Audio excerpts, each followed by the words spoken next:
current affairs and public service channel, Margo TV Philippines, live. Okay, magandang umaga na naman sa inyong lahat. Isa na namang balitaktakan at kwentuhan dito lang sa Ikaw ang Bida sa Margo TV Philippines. Live po tayo ngayon. Okay, nais ko sana ipakilala ang ating special guest. Walang iba kundi si Annie Alia Vargas, ng President ito ng Rotary Club of RC Dagat-Dagatan. Welcome, Miss Annie Alia. Hello po, magandang umaga po sa inyong lahat. Maraming salamat po sa pag-invite sa akin dito sa Margo TV Philippines po. Okay. Ang pag-uusapan po natin ngayon ay napakahalaga kasi a lot of people hindi alam kung ano yung Rotary Club. Naririnig lang namin. So ano ba yung Rotary Club? Paki-explain nga sa amin. Ayun po. Rotary is a non-profit organization po. Wow, no? Non-profit. It is an organization po to bring people together to help, to take actions, to provide services po, and to create change in the world po. It also has a mission po na to provide services, promote integrity, and advance world understanding, goodwill, and peace through community leaders po. It also has a motto, service above self. So pag sinabing service above self, ano ba ibig sabihin ng service above self? Para sa akin po, ang service above self is mas uunahin mo po talagang tumulong sa ibang tao kaysa unahin na tulungan yung sarili mo. Ang kailangan talaga may heart ka talaga sa pagtulong. Opo, Hindi ka yung selfish na tao na sarili mo lang iniintindi. Okay. Meron ba kayong mga leader dito sa inyong Rotary Club? Opo, bale every year po nagbabago po ang governor po namin, no. Bale ngayon po ang governor ko is si Gov Pope Solis. Hi Gov, sana po nanonood kayo. Hello po. So meron kayong sariling governor ng district, ano kayo? 3,800. So marami sa buong Pilipinas, marami siyang district. Opo. So ikaw nasasakop ka sa district 3,800. So anong lugar yon? Meron ka bang bale sa parang 8 zones po siya eh. Bale sa zone 1 po is Malabon and Navotas. Okay. Sa zone 2 po is Caloocan. Zone 3 Valenzuela po. Ayun po, parang sa Valenzuela, sa Rizal. Meron sa Rizal. Opo, sa taga San Rizal Juan. ako, magpapamember nga ako dyan. Sa San Juan po, ayun, San Juan. din po. Meron din po. Bali sa ano lang po talaga, parang sa NCR po. NCR or lang. sa Calabarzon. Yun Calabarzon mo, or Mimaro pa ba yun? Ang Calabarzon. Calabarzon. Okay. So ano ba yung team nyo this year? Di ba taon-taon sabi mo, may nagpapalit ang governor. Siyempre nagpapalit din siya ng team. Bali, ang team po namin ngayon is Create Hope in the World po. Anong ibig Ito sabihin ng, yan, yung uniform pala. Ano ba ibig sabihin ng create? Parang, mag-hope. Mag-create ang hope sa mga buong mundo. Ibig sabihin, napakalalim na explanation yun. Ako, sa pagkakaintindihan ko, magbigay ng pag-asa sa mga tao. Kasi world means tao din yan. So, anong mga area of focus ng Rotary Club? Bali, 7 areas of focus po. First is peace building and conflict prevention. Ano ibig sabihin niyo para sa mga manonood? Parang last time po, yung last president namin, which is IATP po, Imaginative Amazing Treasure President. Okay. Nagkaroon po siya ng project sa Dagat-Dagatan po, sa isang parang kung saan nakulong po yung mga kaedad ko lang po, hindi pa po juvenile delinquency, yung mga batang nag-invite po kami ng speakers to talk sa mga bata po doon na kung gaano po kahalaga ang buhay, kung gaano kahalaga ang education, kung sana po mabago po yung mga ano nila. Actually, hindi tulungan ang tawag nila doon, isa center. Ayaw nila tawagin kulungan kasi yung mga bata. Pag sinabing kulungan kasi parang negative ang dating. Ano pa? Meron ka ng isa? Disease prevention and treatment po. Ayan, maganda yan. Ayan ang problem na ating bansa ngayon. Tungkol naman po yung sa health. Sa health? Yes po. July po, ano po kami ng bloodletting, parang naghanap po kami ng mga tao na pwedeng mag-donate po ng blood sa mga nangangailangan. Kasi usually po sa mga cancer patients, Ay, oo, kailangan po yun, talaga. or sa mga surgery po. Yun po, pwede rin pong surgical mission, dental mission. Yan, mga medical mission. Medical yan. mission po. Basta about po siya sa health. Surgical mission, para may naririnig ako, nag-i-sponsor ang Rotary Club yung sa mga merong cleft palate, sa puso, para narinig ko lang siya. Okay, what else? Sunod naman po is environment. Environment. Love your environment. Ano ibig sabihin niyo doon? Mahalin niyo po talaga yung environment niyo, yung mga nakikita niyo pong nagtatapon sa tabi-tabi. Ayun, sana po magbago po. Ayun po, last time naman po, nagkaroon naman po kami ng project sa Bamban Tarlac, sa Aita community po. Nagtanim po kami ng gulay and puno po. Parang tree planting. Okay, pwede pala yun. Kaya nga, mahalin ng environment. Lalo pag sa bundok, lalo na ngayon, may problema tayo, di ba? Usually po kasi, pinuputol na po talaga nila yung puno. Bawat putol, yun po yung bawat ilang years pa bago tumubo yung mga puno. Di ba may problema nga si PBBM dahil nga nagbabanga nga sa Bulacan. Kaya iyon. Okay, next, what else? Community economic development naman ano yun? Parang help mo po na gumawa sila ng isang bagay, gumawa sila ng business, parang ganun po. Yun din, last project po ng president namin, nag-invite po sila sa Rotary Club of Malabon Civic Center po. Yun naman po sa Malabon naman po. Zone po namin, Zone 1 po. Okay. Nag-invite po sila doon ng mga may kapansanan po. Ayun po. Tapos, PWD? Opo, mga PWD. Ano ginawa nila? Gumawa po sila ng dishwashing po, tapos gumawa po sila ng basahan. Ayun po, diba? Malaking tulong yun sa mga yes po. Mga PWD. And sakto po dumating. Economics means pagkakakitaan. Okay. Naintindihan ko na. Ganun po. Tapos last time naman din po sa Bamban Tarlac. Kasi marami rin po yung project na nagawa namin sa Bamban eh. Nagturo rin po kami kung paano gumawa ng dishwashing po para kahit pa paano, may pagkakitaan po sila doon. Oo, ako mahilig. Mga tao kailangan ng dishwashing mabenta dishwashing. Lahat kasi naghuhugas ng plato. What else? Sunod naman po is basic education and literacy naman po. Ayun. From the word itself po, it's about education to help children po. Last time po, nagbigay po kami ng scholarship. Nakalimutan ko po yung apelido niya, pero si Kevin po from Laguna po. Bale, mahilig po siya mag-skateboard, kaso medyo hirap din po sila.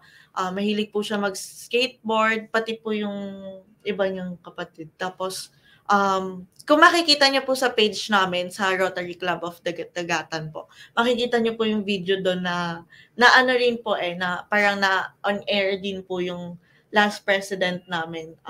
Nagbigay po kami ng scholarship and ng groceries po doon kay Kevin po.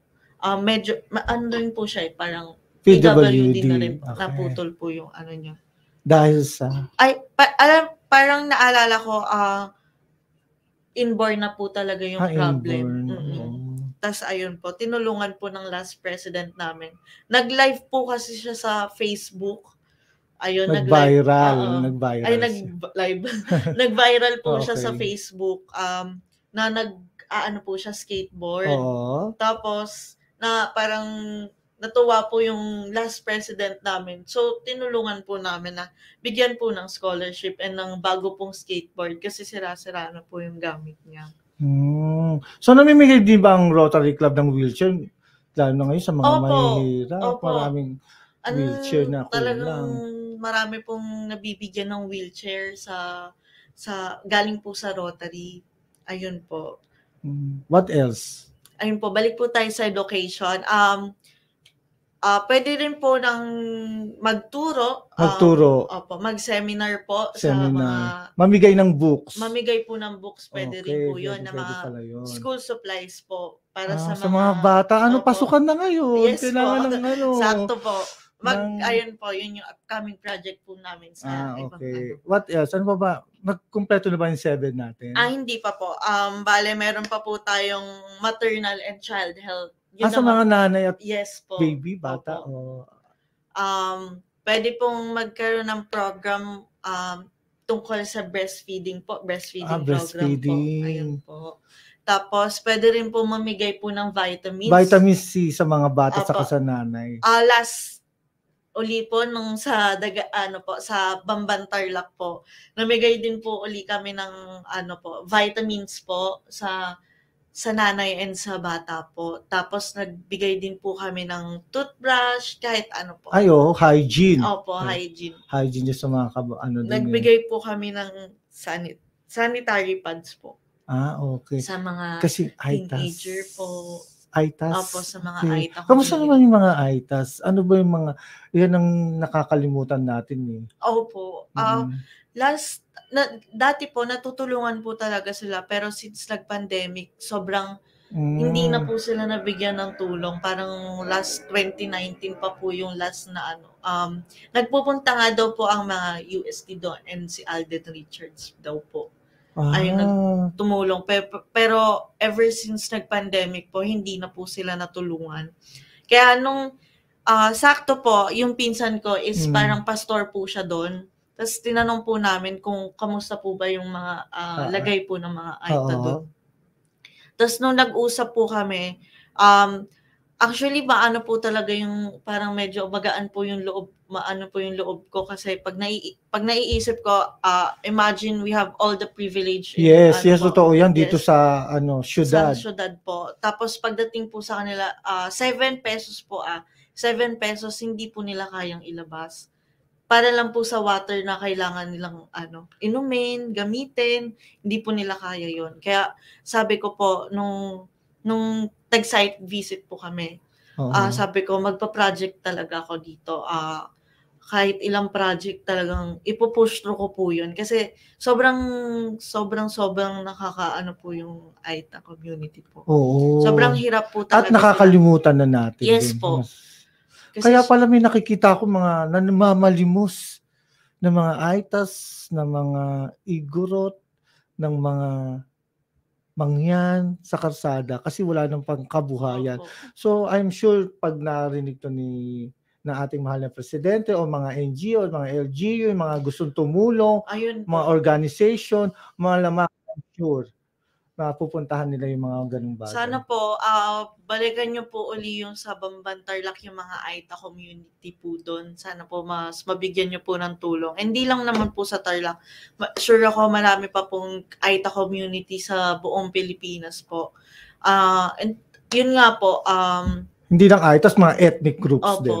Tsaka yung parang sinasabi po nila na masasama yung ugali nila. Hindi po totoo yun. Sobrang bait po nila. Last time na nagpunta po kami, nakakataba ng puso. Kasi sa tuwing makikita ka po nilang ngingiti, talagang ibabalik po nila yung ngiti nila ng doble pa. Sobrang ngiti po sila. Saka nakakalungkot talaga. Need nila ng pangkabuhayan.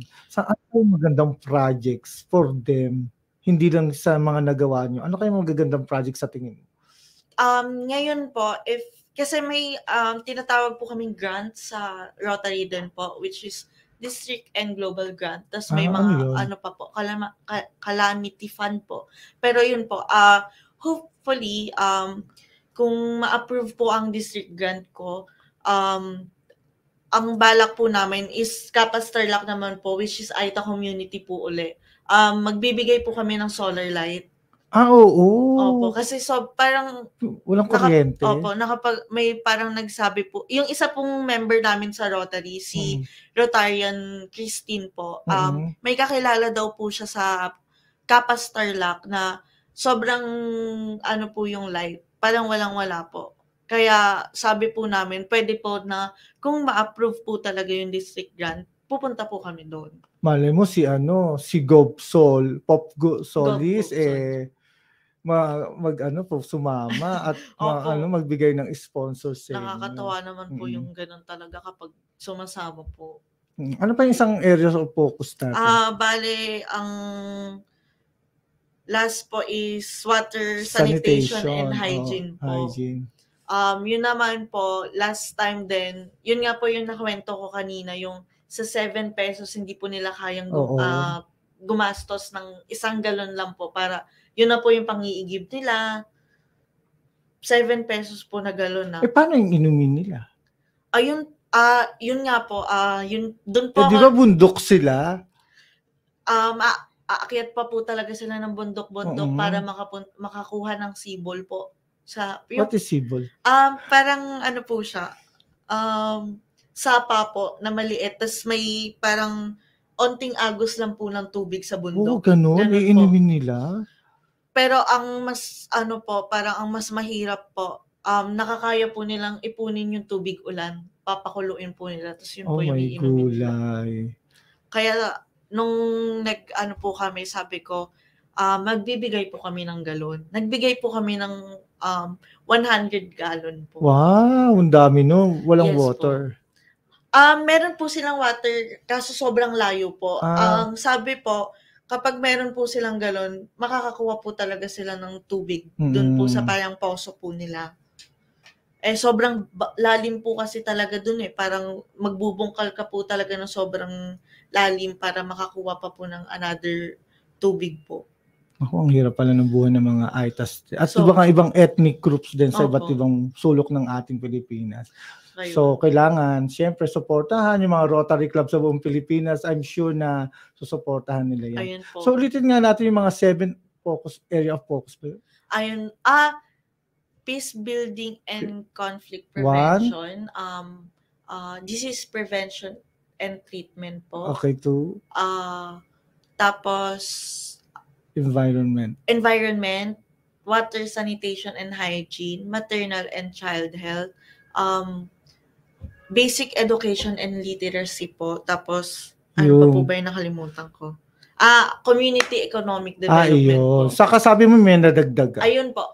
Bale, may 3 po silang dinagdag na project ngayon na mag-focus, which is sa mental health po natin. Bakit? Sobrang kailangan po talaga natin mag-focus sa mental health natin sa mga taong nahihirapan. Oo, ang dami kasi depression, nagpapakamatay. So, ano yung magiging projects mo dyan? Wala pa po akong pero ang naiisip ko po talaga is parang seminar, tapos magkakaroon lang po ng mga activities para kahit papaano ano po yung isip nila sa ibang bagay. Sa ibang bagay. Madadivert po sa ibang bagay. Oo, yan nga yung problema natin. Kiruin mo, mga bata pa lang. Lalo na po yung hirap na hirap sa education po. Kasi syempre, iniisip po nila na madi-disappoint yung parents or yung nagpapaaral sa kanila. So, naiisip na lang po nila is mag-suicide. Kaya, ayun po.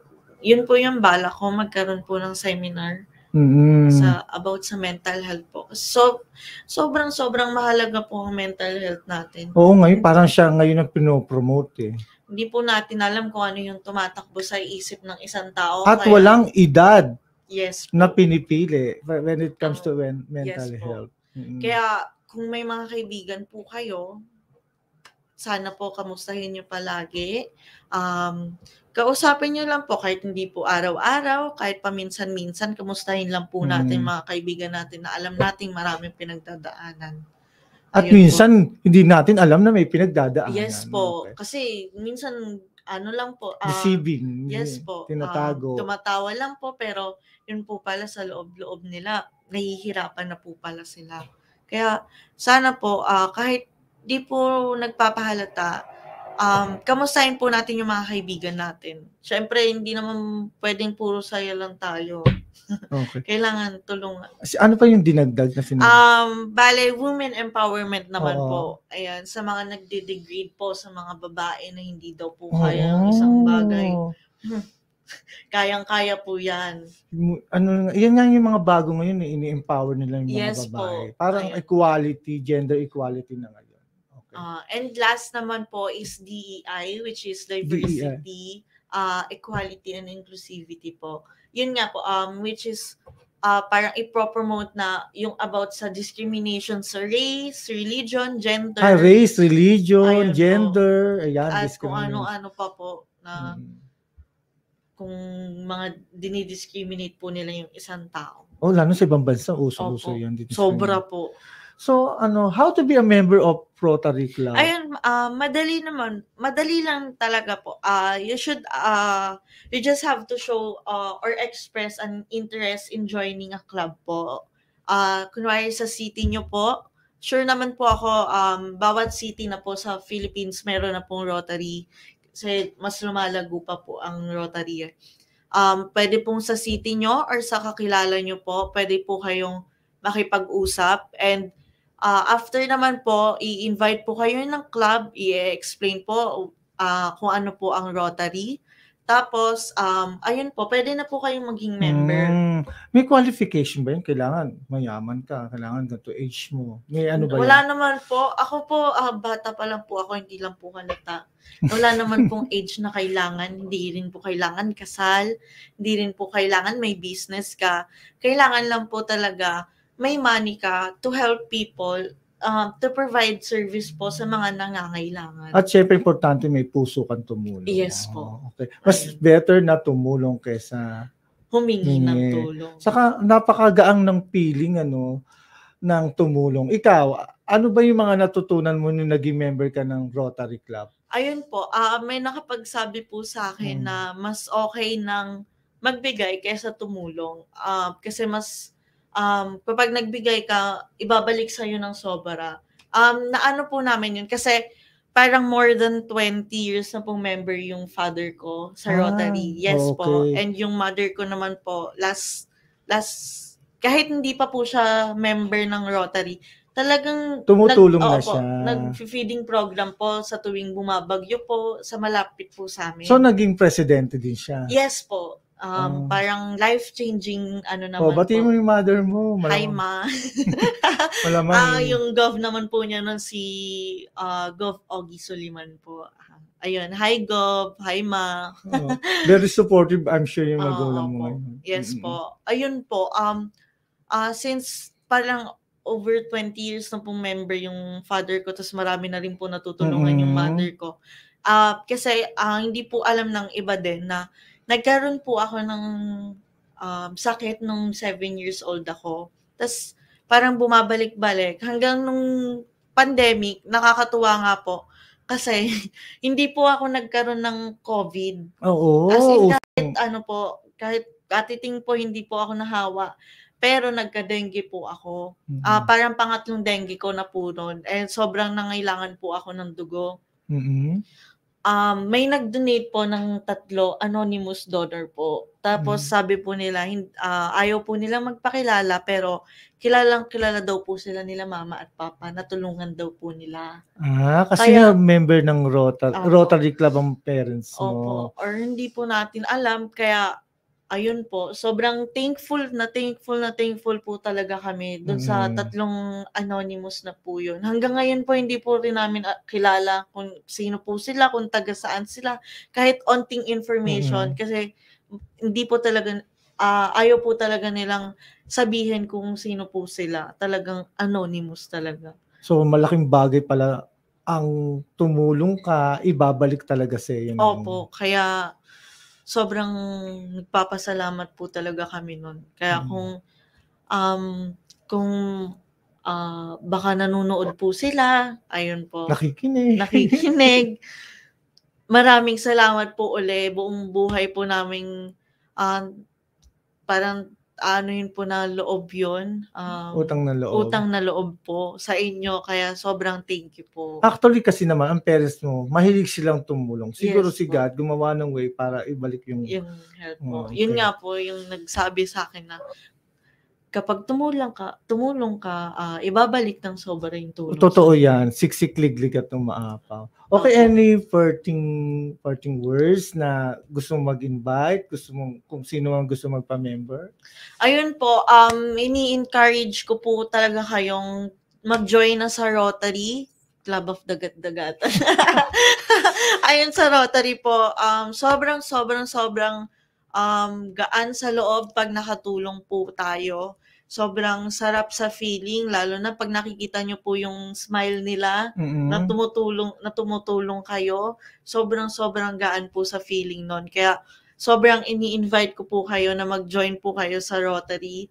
And mas marami pa po tayong matulungan sa buong Pilipinas. Mahirap na po sa buong mundo. Mahal po masyado ang... Ayun po. Kaya sana po, pwede po kayong mag-chat po sa page namin, Rotary Club of Dagat-Dagatan, or pwede ko pong i-comment yung number po ng Rotary Club of Dagat-Dagatan dito po sa live. Ayun po. Sobrang thank you po sa pag-invite po talaga, sa pag-interview.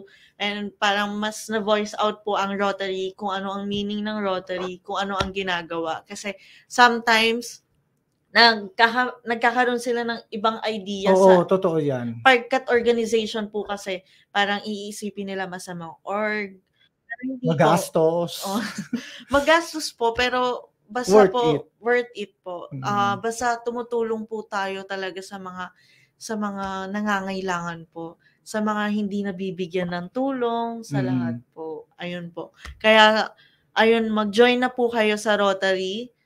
Hindi nyo po talaga hindi lang dito sa Pilipinas ang Rotary. Hindi lang po. Bale, around the world po talaga siya. Nag-start po siya sa US. Ayun po, Rotary International. So kung sino man nasa ibang bansa, pwede magpa-member? Yes po. Actually, may 2 po kaming member na nasa US. Nagpa-member sila. Okay, maraming salamat, Pres Ani Alia ng RC Dagat-Dagatan sa pagpunta dito. Okay, that's all. Magandang umaga po sa inyo lahat. At huwag niyo po kalimutan ang Margo TV Live Philippines. At ako naman po si Rainbow Angelo, ikaw ang bida. God bless po. Live from Quezon City, Philippines. Your news,